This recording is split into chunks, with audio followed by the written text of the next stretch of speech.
ملا برادر ولې او څنګه پنجشیر ولایت ته سفر کړی دی؟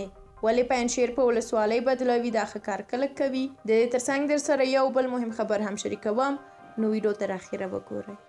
لومړی دا چې د طالبانو د رئیس الوزرا لومړی مرستیال ملا عبدالغني برادر پنجشیر ولایت ته سفر کړی دی. د پنجشیر د اطلاعات او فرهنګ رئیس مولوي نصر الله ملک زاده دغه خبر تایید کړ او ویل چې د برادر د سفر هدف په دغه ولایت کې له سیمه ییزو او طالب پوځي چارواکو سره لیدنه وه، خو هغه نور جزئیات ورنه کړل.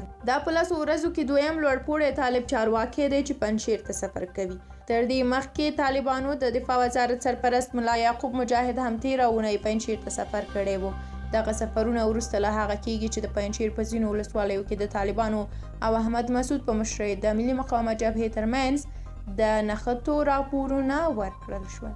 بلخوا بیا داسې راپورونه شته چې ویل کېږي طالبان غواړي پنجشیر ولایت د نورستان یا کونړ یوه ولسوالۍ وګرځوي. پنجشیر 20 کاله مخکې هم یوه ولسوالۍ وه.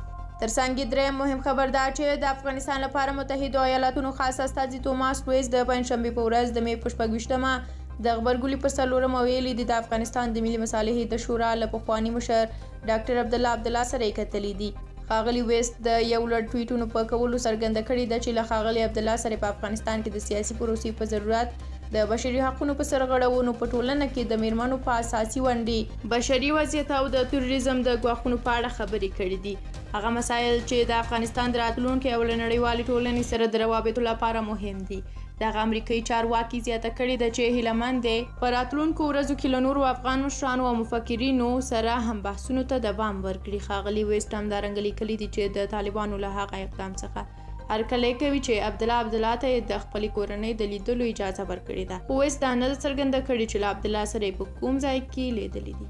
دا هم د نن ورځې 3 مهم خبرونه چې تاسو په دې ویډیو کې ولیدل. د لا ډېرو ویډیوګانو لپاره حتما چینل سبسکرایب کړئ. نورې ویډیوګانې مو مه هېروئ تر بلې ویډیو.